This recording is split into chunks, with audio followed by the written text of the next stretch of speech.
तीसरा पॉइंट है प्रबंध के स्तर कार्य।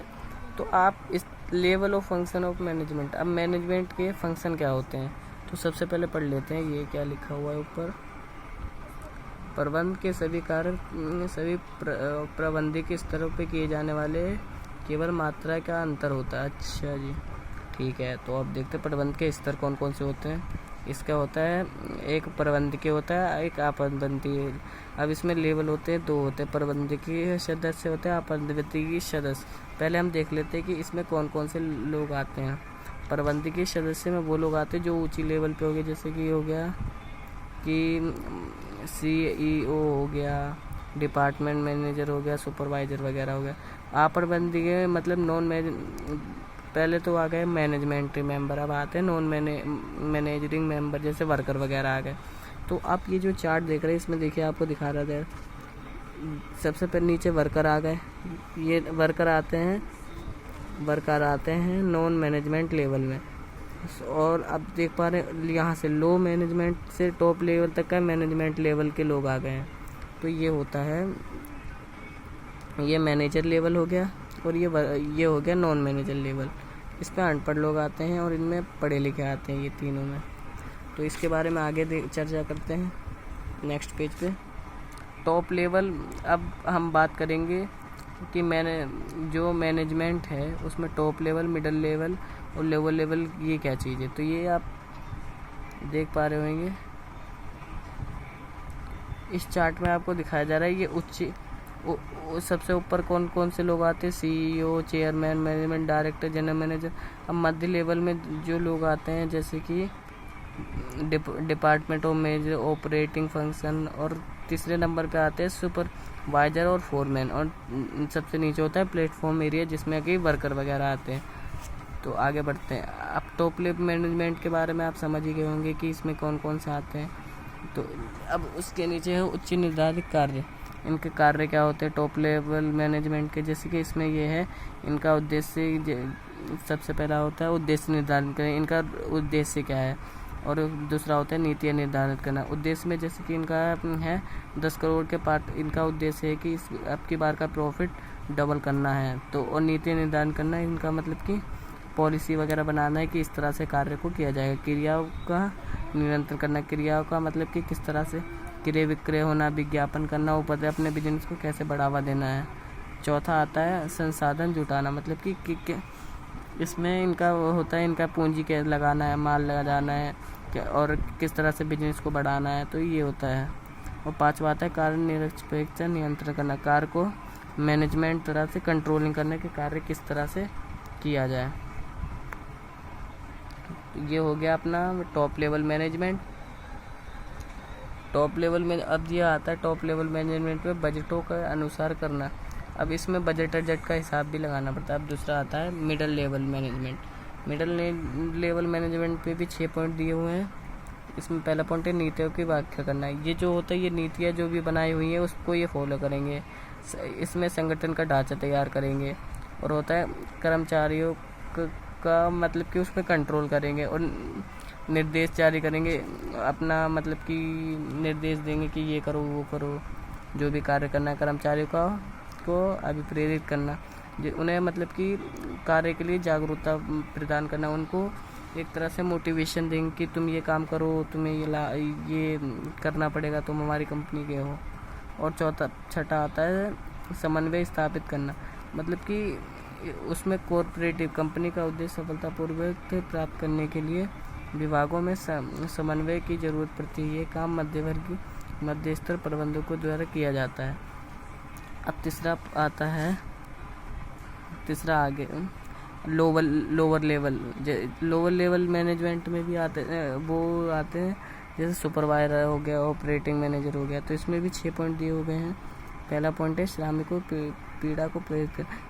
जो भी है मतलब कि वर्कर लोग काम कर रहे हैं उनकी पीड़ा को समझना है। उचित कार्य का वातावरण, मतलब कि इसमें क्या है कि साफ सफाई रखना है, कार्य को सही से करना है, इस पे ध्यान दें। और इसमें तीसरा पॉइंट है, इसमें जो भी वर्कर काम कर रहे हैं उनकी सुरक्षा का ध्यान रखना है, कहीं कोई मशीन में गड़बड़ ना हो जाए उसको चेक करना है। और चौथा आता है मंदस्ती। इसमें होता है कि ना जो भी मिडिल लेवल के लोग होते हैं उनकी ना मदद करना और मतलब कि नीचे लेवल की भी मदद करना। इनका काम होता है कि कुछ काम गलत ना हो जाए और उसे सुझाव आमंत्रित अपने सुझाव देना कि इस तरह का कार्य को इस तरह करो तो जल्दी होगा। और छठा आता है अच्छे मानवीय संबंधों को अच्छी तरह से कार्य को करने की सोचना। तो ये अब तीनों लेवल हो चुके हैं। अब आगे बढ़ते हैं प्रबंध के कार्य। प्रबंध के कार्य क्या क्या होते हैं, ये रहे प्रबंध के कार्य। सबसे पहला होता है नियोजन। नियोजन मतलब कि प्लानिंग करना। किसी भी व्यवसाय को करने से पहले आपको पहले सोचोगे, फिर उसके बाद संगठन बनाओगे, ऑर्गेनाइज, फिर नियुक्तिकरण करोगे, फिर निर्देशन दोगे, उसके बाद नियंत्रण करोगे। तो सबसे पहले हम समझ लेते हैं कि ये होता क्या है नियोजन। नियोजन से ये पता लगता है हम किसी भी कार्य करने से पहले सोचने को ही नियोजन कहते हैं। तो इसके भी 7 पॉइंट है। इसमें क्या होगा, सबसे पहले उद्देश्य निर्धारित करना होगा और आधार विकसित करना होगा, वैकल्पिक कार्यवाही को पहचान करना होगा और इसमें हो गया वैकल्पिक कार्यवाही को मूल्यांकन करना, एक विकल्प का ही चयन करना होगा, योजनाओं को लागू करना हो, समीक्षा। इसमें यह है कि किसी कार्य करने से पहले सोचना हो, जैसे कि क्या करना है, कैसे करना है, कब करना है और किस व्यक्ति द्वारा किया जाना है। ये हो गया नियंत्रण। अब संगठन का मतलब हो गया जैसे कि अपने बिजनेस को बढ़ाना है। इसका अभिप्राय हो गया सामूहिक उद्देश्यों की प्राप्ति हेतु विभिन्न अंगों में नियंत्रित नियोजन करना है, जैसे कि कार्यभूमि का ढांचा एक तैयार करना हो गया। तो इसमें क्या होता है, कार्य की पहचान, विभाजन करना और विभक्तिकरण करना और कार्य सौंपना। इसमें ये हो गया कि अब बिजनेस करने के लिए वो लाना, अब बिजनेस करने के लिए इन्वेस्ट करना। अब तीसरा आता है नियुक्तिकरण, इसमें स्टाफिंग। इसमें ये इसका अभिप्राय ये है कि अब जो भी खाली जगह है उनको भरने से है। तो देख लेते हैं इसमें क्या है। सबसे पहला है मानव शक्ति। इसमें क्या है, मैन पावर की रिक्वायरमेंट है। इसमें भर्ती होगी, सिलेक्शन होगा और उसके बाद उसको प्लेसमेंट दी जाएगी, उसकी ट्रेनिंग होगी, डेवलपमेंट होगी, फिर उसको परफॉर्मेंस की वो होगी, फिर उसका प्रमोशन होगा, कैरियर प्लानिंग होगी। तो इसमें आता है स्टाफिंग में यह होता है कि इसमें बिजनेस में लोगों का आना और बिजनेस को चालू कर देना। उसके बाद होता है निर्देशन। निर्देशन में ये होता है कि डायरेक्ट करना कि किस तरह से बिजनेस अभी संगठन में निर्देश देना, उसका मार्गदर्शन करना है कि अपने गोल को बताना है, ये करना है। तो इसमें क्या होता है, इसमें कौन कौन होता है, इसमें 4 लोग होते हैं, सुपरवाइजर, संदेशवाहन और नेतृत्व, अभिप्राय और मोटिवेशन। इसमें ये हो गया कि जो सुपरवाइजर हो, ये काम को जो सुपरवाइजर का काम होता है दिन प्रतिदिन देख रेख करना और मार्गदर्शन देना। संदेशवाहन होता है इनकी विचार और भावनाओं को स्पष्ट करना। और तीसरा होता है नेतृत्व।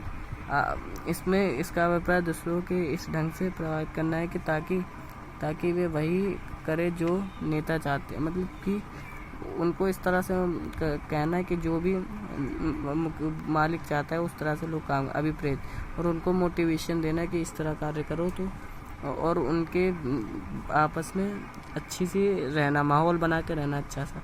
अब 5 बात है कंट्रोल, नियंत्रण। इसमें है कि कार्य को कंट्रोल करना। कंट्रोल से एक तरह से देखा जाए कि किसी चीज़ को कंट्रोल कर लिया, कि काबू का पाना।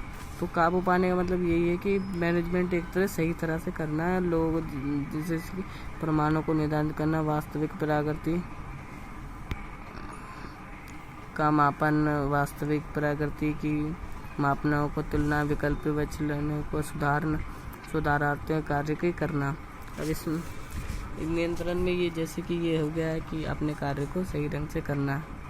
अब इसकी डेफिनेशन, इसका प्रवाह प्रबंधन में ये देखा जाए किसी कार्य को निश्चित योजना के अनुसार हो रहा है या नहीं, अथवा कार्य की किस्म की मात्रा को पूर्ण प्रमाणित के रूप में है या नहीं। तो हम पढ़ सकते हैं प्रबंध के स्तर पढ़ चुके हैं। 3 तरह के स्तर होते हैं। प्रबंध के स्तरों में क्या क्या उद्देश्य और नीतियाँ होती हैं, और ये भी पढ़ सकते हैं कि नॉन मैनेजमेंट लेवल क्या होते हैं, आप प्रबंध के क्या होते हैं, प्रबंध के कार्य क्या क्या होते हैं। ये 5 कार्य होते हैं। तो ये हमारा पॉइंट ख़त्म हो गया। अब हम आने वाले हैं अपने चौथे पॉइंट पे, तो शुरू करते हैं।